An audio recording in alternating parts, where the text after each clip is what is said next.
देखिए, एक बज़ाहिर तो बिल्कुल एक जो एक लॉजिकल बात लगती है कि अगर हम रिवायती सोच से बात करें, तो यकीनन जो है अपना मैदान खाली नहीं छोड़ना चाहिए। लेकिन ज़ाहिर है कि जब पीटीआई को ये एहसास होगा कि हम तमाम फोरम्स में रहते हुए भी बिल्कुल बेअसर हैं और हमें साँस लेने की गुंजाइश नहीं मिल रही, तो वो उर्दू का मुहावरा है ना कि तंग आमद ब जंग आमद। हुँ। तो फिर आपके पास चॉइसेस नहीं है, अगर वो बैठे भी रहे अच्छे बच्चे बनकर इन स्टैंडिंग कमेटीज़ में या कल को पार्लियामेंट से भी अगर वही फैसला करते हैं, क्योंकि उन्हें ये लग रहा है कि निज़ाम उनको स्पेस बिल्कुल नहीं दे रहा है।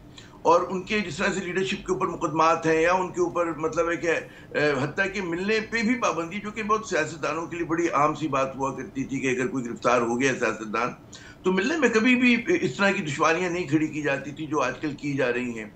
तो ज़ाहिर है कि उनको ये लग रहा है कि हमारी स्पेस खत्म हो रही है और अगर हम लोग मुज़ाहिमत नहीं करेंगे, एहतजाज नहीं करेंगे, तो मतलब है हम आगे नहीं अपनी सियासत को लेके जा सकते। अब ये और बात है कि उनकी जो हिकमत अमली है वो काम कर रही है या नहीं कर रही है, एक अलग बहस है। या वो करेगी या नहीं करेगी, ये भी एक अलग बहस है। लेकिन उनके नज़दीक और ज़ाहिर है कि जो उनका स्टांस है, जितना वो सख्त स्टांस लेते हैं, तो जो उनका कोर सपोर्ट बेस है, वो उसके साथ ज़्यादा मज़बूती के साथ जुड़ता है। हुँ। समझ समझ में ये आना चाहिए कि पीटीआई के जो भी उसकी मकबूलियत है, उस शख्स की वजह से है कि जो जेल में है। ज़ाहिर है कि पार्टी का स्ट्रक्चर जो है कोई बहुत मज़बूत स्ट्रक्चर नहीं है, जैसा भी है। उसमें बहुत ज़्यादा खला आ गया है, उसकी जो फ्रंट लाइन लीडरशिप थी, बहुत सारे बड़े नाम छोड़ के चले गए, अफसर जी। साहब आप बेहतर जानते हैं।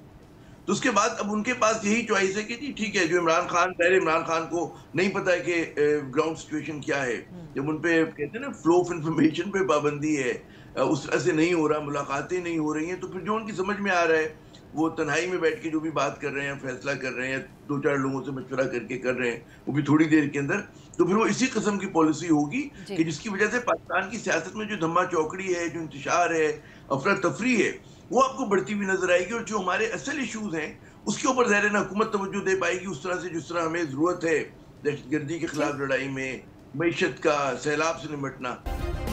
सब्सक्राइब करें और बेल दबाएं ताकि कोई खबर रह न जाए।